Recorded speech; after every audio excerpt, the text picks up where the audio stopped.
22শে জানুয়ারি যেহেতু রাম মন্দির উদ্বোধন হয়ে যাচ্ছে, তাই আজকের ভিডিওতে আমরা আলোচনা করব এবং টোটালটা বলবো যে অযোধ্যা এবং বেনারসের টোটাল সমস্ত সাইট সিন একসঙ্গে কিভাবে করবেন এবং একই ট্যুরে কিভাবে করবেন, 4 দিনের এই টোটালটা কমপ্লিট কিভাবে হবে সেই নিয়ে ডিটেলসে আমরা আলোচনা করব এবং কোন দিন কী কী দেখবেন সব কিছুই থাকছে এই ভিডিওতে।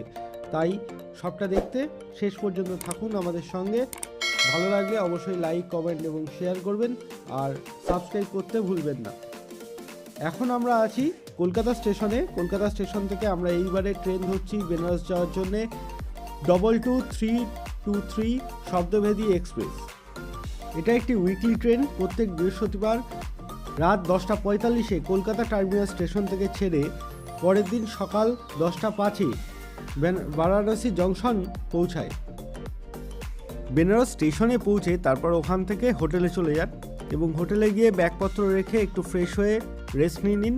তারপরে খাওয়া দাওয়া করে দুপুরের পরে অর্থাৎ লাঞ্চ করে বেরিয়ে পড়ুন গঙ্গার ঘাটের উদ্দেশ্যে। দশাশ্বমেধ ঘাটে চলে আসুন বা অন্য কোনো ঘাটেও যেতে পারেন। আমরা দশাশ্বমেধ ঘাটের কাছেই ছিলাম, তাই দশাশ্বমেধ ঘাটকেই প্রেফার করব। তো ওখানে এসে আমরা 3:30 নাগাদ একটা নৌকা ঠিক করি, 3:30 4টে এই টাইমে। তো নৌকা ঠিক করে নৌকায় উঠে পড়ি এবং নৌকা করে আশি ঘাট থেকে শুরু করে আপ টু মণিকর্ণিকা ঘাট। কোনো কোনো নৌকা আপনাকে নবঘাট পর্যন্ত নিয়ে যাবে, কিন্তু সাধারণত মণিকর্ণিকা ঘাট টু আশি ঘাট এইটাই নৌকায় করে রাইড দেওয়া হয়। এবং এই রাইডের শেষে আপনাকে এনে নৌকা সমেত দশাশ্বমেধ ঘাটেই দাঁড় করানো হবে এবং দশাশ্বমেধ ঘাট থেকেই দশাশ্বমেধের যে গঙ্গা আরতি, সেই গঙ্গা আরতি নৌকায় বসেই এনজয় করতে পারবেন বা দেখতে পারবেন। এইটা হচ্ছে আজকের প্ল্যানিং, অর্থাৎ প্রথম দিনের প্ল্যানিং। এরপরেও আপনারা যদি চান বা আপনাদের শরীর যদি পারমিট করে, তাহলে অবশ্যই আরতির পরে আপনারা ঘুরে আসুন কাশীর বিশ্বনাথ মন্দির।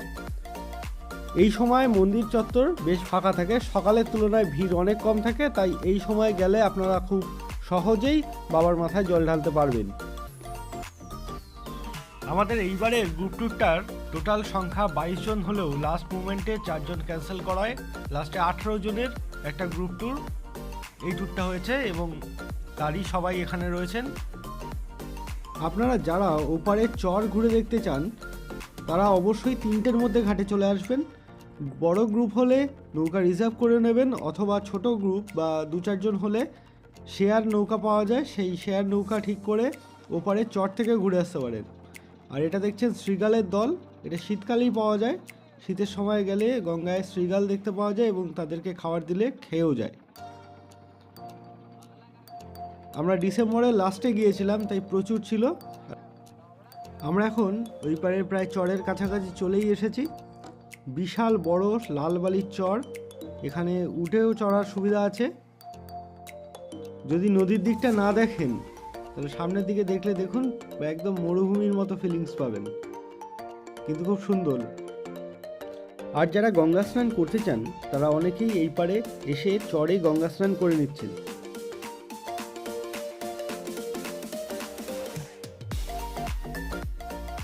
বেনারসের গঙ্গার ঘাট দেখতে দেখতেই আমরা দ্বিতীয় দিন এবং তৃতীয় দিনের প্ল্যানটা নিয়ে একটু আলোচনা করে নিই।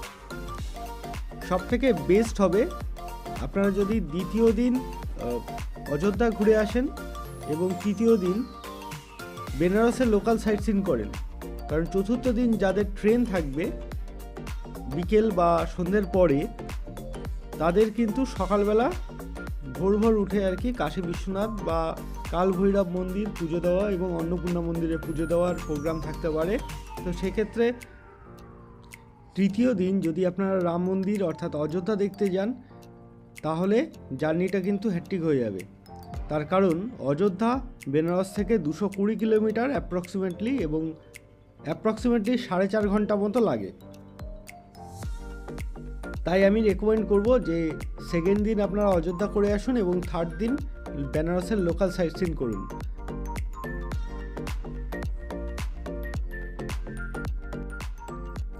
এখন বোট রাইড করতে করতে সন্ধ্যা হয়ে এসেছে এবং আমরা এখন চলে এসেছি মণিকর্ণিকা ঘাটের সামনে। দেখতেই পাচ্ছেন অনেকগুলো চিতা জ্বলছে, এটাই মণিকর্ণিকা ঘাট।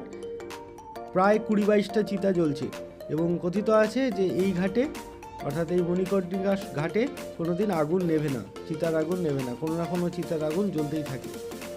আর পাশেই রয়েছে এটা বিশ্বনাথ মন্দিরের করিডোরের 1 নম্বর গেটের দিকটা, অর্থাৎ গঙ্গার ঘাটের দিকটা পুরো একটা বড় দুর্গর আকৃতির করা হয়েছে। এটা কিন্তু নবনির্মিত। এবার আমরা চলে এসেছি দশাশ্বমেধ ঘাটের গঙ্গা আরতি দেখতে। দূরে দেখতেই পাচ্ছেন ওটা গঙ্গা আরতি হচ্ছে, যদিও সামনে এই বোর্ডগুলোর জন্য খুব ভালো ক্লিয়ার পিকচার আসেনি। আমরা এখন চলে এসেছি দ্বিতীয় দিনের বেনারসের লোকাল সাইট সিন করতে, আর এটা হচ্ছে দুর্গা মন্দির। আপনারা অবশ্যই এটা তৃতীয় দিনে করবেন। এখান থেকে মাত্র 100 মিটার দূরেই অবস্থিত তুলসী মানস মন্দির, এরপরেই আমরা সেখানে যাব। আমরা এখন চলে এসেছি তুলসী মানস মন্দিরে। এটা হিন্দুদের জন্য খুবই একটা পবিত্র মন্দির এবং বেনারসের খুবই নামকরা মন্দির। এখানে বসেই স্বয়ং তুলসীদাসজি রামচরিতমানস রচনা করেছিলেন এবং এখানেই প্রত্যেক সন্ধ্যেবেলা তিনি রামচরিতমানস পাঠ করতেন। এর কিছুদিন পরেই তুলসীদাসজি জানতে পারেন যে উনি যখন পাঠ করেন রামচরিতমানস প্রত্যেক সন্ধ্যেবেলা, তখন সাধু বেশে স্বয়ং হনুমানজি আসেন সেই পাঠ শুনতে এবং প্রতিদিনই আসেন। এরপর থেকেই তুলসীদাসজি পাঠের সময় যেসব সাধু সন্ন্যাসীরা আসতেন পাঠ শুনতে, তাদের উপর নজর রাখতে থাকেন যাতে উনি ধরতে পারেন কোনটা হনুমানজি এবং হনুমানজির দর্শন পেতে পারেন। তো বেশ কিছুদিন কেটে যাওয়ার পরে তার একজন সাধুকে সন্দেহ হয়। তো পাঠ শেষে সেই সাধু যখন বেরিয়ে যান ওখান থেকে, তখন তুলসীদাসজিও তার পিছু নেন। কিছু দূরে জঙ্গলের ভেতরে গিয়ে শেষে হনুমানজি তার দর্শন দেন তুলসীদাসজিকে। তো সেখানেই এখন আছে সংকটমোচন মন্দির। তাই এই ট্যুরে তুলসী মানস মন্দির দেখার পরে আপনারা দেখে নেবেন সংকটমোচন মন্দির। এই তুলসী মানস মন্দিরের ভেতরের দেয়ালে পুরো রামচরিতমানস লেখা রয়েছে। আর এখান থেকে সংকটমোচন মন্দিরের দূরত্ব মোটামুটি 2 কিলোমিটার মতো। আমরা এখন আছি সংকটমোচন মন্দিরের বাইরের গেটে। সংকটমোচন মন্দিরে আর কোনো ভিডিও এই মুহূর্তে নেই। তো এরপরে আমরা চলে গিয়েছিলাম বেনারস হিন্দু ইউনিভার্সিটির ভেতরে থাকা বিড়লা মন্দিরে। এখানেও মহাদেবী পূজিত হন। এই মন্দিরটির ভেতরে এবং বাইরে খুব সুন্দরভাবে সাজানো, বেশ ভালো লাগবে এখানে গিয়ে আপনাদের। আর তাছাড়াও বেনারস হিন্দু ইউনিভার্সিটির ভেতরটাও খুব সুন্দরভাবে সাজানো। এই বিড়লা মন্দিরের ভেতরেও আমরা একটা ছোট গ্রুপ ফটো তুলে নিয়েছিলাম। আমরা বিড়লা মন্দির থেকে বেরিয়ে সোজা চলে গিয়েছিলাম রামনগর ফোর্ট। কারণ একটাই, সকালবেলা খুলে 12টা পর্যন্ত সমস্ত মন্দিরগুলো খোলা থাকে বেনারসের, আবার বিকেল 4টের পরে খোলে। রামনগর ফোর্টটা বেশ বড় একটা ফোর্ট এবং ভেতরে বেশ বড় এবং খুব সুন্দর একটা কালেকশানের মিউজিয়াম আছে। আর এই মিউজিয়ামের অ্যাডাল্টদের জন্যে 2023 ডিসেম্বরে টিকিট ফেয়ার ছিল 80 টাকা এবং বাচ্চাদের জন্য 20 টাকা পার হেড। আর এই মিউজিয়ামটা শুরুতেই আছে সুন্দর সুন্দর গাড়ি, পুরনো গাড়ি যেগুলো অ্যান্টিক, এবং বেশ কিছু পালকি, তারপরে ঘোড়ার গাড়ি মানে চ্যারিয়েট, তারপরে রাজাদের মানে রামনগর ফোর্ট এবং বিভিন্ন আশেপাশের বিভিন্ন রাজাদের পোশাক, বিভিন্ন ব্যবহৃত জিনিসপত্র, এবং সবথেকে বেশি যেটা আছে সেটা হচ্ছে বিভিন্ন তলোয়ার, সোর্ড, ছুরি এবং বন্দুকের একটা বিশাল কালেকশান। বিশাল মানে সত্যি ম্যাসিভ কালেকশান। এবং রামনগর ফোর্টের বাইরে এবং ভেতরে প্রচুর কামানও রাখা। আপনারা দেখতেই পাচ্ছেন গেটের দুদিকে 2টো কামান রাখা রয়েছে। এই মিউজিয়ামের ভেতরে ভিডিও অ্যালাউড না, মানে কোনো ক্যামেরাই অ্যালাউড না। তো ভিডিও করা হয়নি বা দেখাতেও পাচ্ছি না, তার জন্য দুঃখিত। আপনাদের এটা এনজয় করতে গেলে নিজেরা যেতে হবে, স্বচক্ষে এনজয় করতে হবে। এরপরে আমরা চলে এসেছি সারনাথে। সারনাথ কাশী বিশ্বনাথ মন্দির থেকে মোটামুটি 18 কিলোমিটার দূরে অবস্থিত এবং বৌদ্ধ ধর্ম অবলম্বীদের জন্যে খুব একটা জনপ্রিয় দর্শনীয় স্থান বা তীর্থস্থান, কারণ এখানেই গৌতম বুদ্ধ প্রথম তার 6 শিষ্যকে উপদেশ দেন। এর পাশেই আছে সারনাথ মিউজিয়াম, যেখানে এই সারনাথ চত্বরের মাটি খুঁড়ে পাওয়া বিভিন্ন অ্যান্টিক পিস বা ধ্বংসাবশেষ থেকে পাওয়া বিভিন্ন জিনিস রাখা রয়েছে। এবং সবথেকে দর্শনীয় বা সবথেকে পপুলার যেটা আছে সেটা হচ্ছে অশোক স্তম্ভ।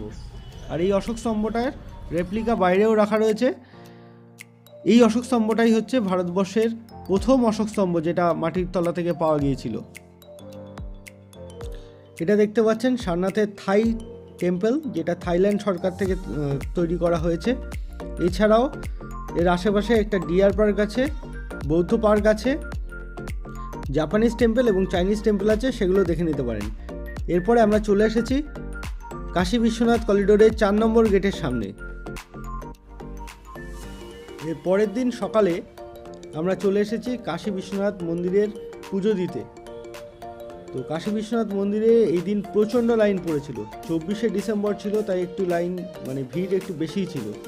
প্রায় 4 ঘন্টা দাঁড়িয়ে তারপরে আমরা মন্দিরে ঢুকতে পেরেছিলাম, বা বলতে পারেন পুজো দিতে পেরেছিলাম।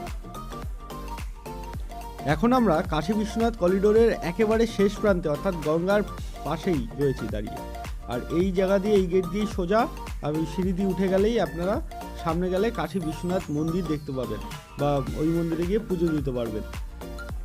আস্তে আস্তে এগিয়ে যাব এবং সবটাই দেখাবো। যেতে যেতে একটু কথা বলে নিই আগামী দিনের বেনারস থেকে অযোধ্যার ডে 2 কীভাবে করবেন বা কখন বেরাবেন, কীরকম খরচা হতে পারে, সেই সব বিষয়ে একটু আলোচনা করে নেব। সকাল 4:30 5টার মধ্যে আপনাকে রেডি হয়ে বেরিয়ে পড়তে হবে। আগে থেকে গাড়ি রিজার্ভ করে রাখবেন। মোটামুটি সুমো বা বুলেরো টাইপের যে 6 সিটার বা 8 সিটার এই ধরনের গাড়িগুলোর খরচ 6 থেকে 6,500, কখনো 7,000 হতে পারে। এটা সিজন অফ সিজনের ওপর নির্ভর করছে বা ভিড়ের ওপর নির্ভর করছে। আপনারা যদি 4:30 5টায় বেরান, তাহলে মোটামুটি 9:30 10টার ভেতরে আরামসে অযোধ্যা পৌঁছে যাবেন। টোটাল ডিস্টেন্স 220 কিলোমিটার, মোটামুটি 4 ঘন্টা 4.5 ঘন্টা লাগে। ট্রাফিকের ওপর নির্ভর করছে। অযোধ্যার সমস্ত সাইট সিন পয়েন্টগুলো খুবই কাছাকাছি। টোটাল 5টা সাইট সিন পয়েন্ট আছে, খুব কাছাকাছি অবস্থিত। হেঁটেও যদি আপনারা একটার পর একটা দেখেন, তাহলে 10টা থেকে মোটামুটি 5টার মধ্যে কমপ্লিট হয়ে যাবে। 4:30 5টা ম্যাক্সিমাম, 4টেতেও হয়ে যেতে পারে। 5-6 ঘন্টা লাগে। আচ্ছা, এখন আমরা চলে এসেছি, এইটা হচ্ছে বাঁদিকে ভারত মাতা মন্দির, কাশী বিশ্বনাথ করিডোরের ভারত মাতা মন্দিরে।